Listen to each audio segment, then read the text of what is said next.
السلام علیکم ورحمۃ اللہ وبرکاتہ۔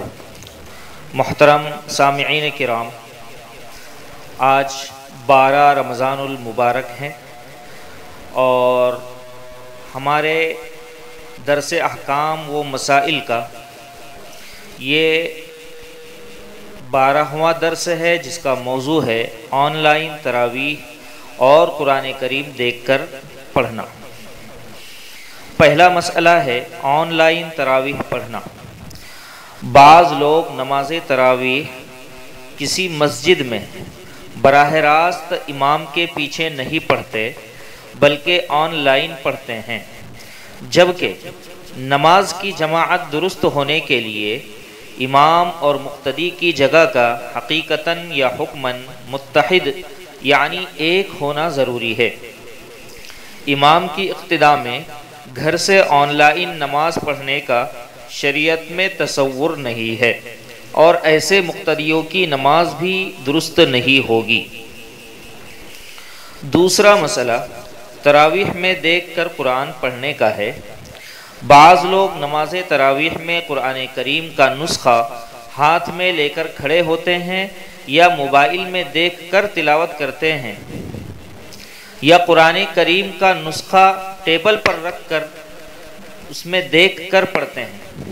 تو اس سلسلے میں یہ بات یاد رکھیں کہ احناف کے نزدیک نماز میں قرآن مجید دیکھ کر پڑھنا جائز نہیں ہے۔ تراویح میں دیکھ کر قرآن مجید پڑھنے سے نماز فاسد ہو جاتی ہے، لہٰذا ہمارے یعنی احناف کے نزدیک تراویح میں دیکھ کر قرآن پڑھنے والے کی نماز درست نہیں ہوگی۔ اسی طرح سے تیسرا مسئلہ ہے ایک مسجد میں 2 تراویح کا نظم کرنا۔ بعض جگہوں پر مساجد میں 2 تراویح ہوتی ہیں، پہلی تراویح گراؤنڈ فلور یعنی پہلی منزل میں، اور دوسری تراویح عشاء کی نماز کے ساتھ فرسٹ فلور یعنی دوسری منزل میں ادا کی جاتی ہے، یا ایک تراویح مسجد میں اور دوسری تراویح مسجد کے صحن میں پڑھی جاتی ہے۔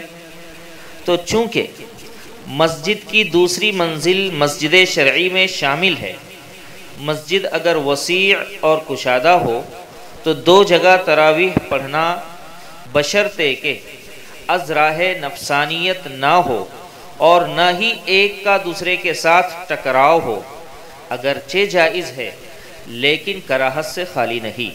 اس لیے ایک ہی مسجد میں متعدد جماعت قائم کرنے سے وہی نوعیت لوٹ آتی ہے، جس سے بچنے کے لیے خلیفہ دوم حضرت عمر فاروق رضی اللہ تعالی عنہ نے متفرق طور پر نماز پڑھنے والوں کو ایک امام کے پیچھے جمع کیا تھا۔ بس افضل اور بہتر یہی ہے کہ ایک مسجد میں ایک ہی امام کے ساتھ سب لوگ تراویح پڑھے۔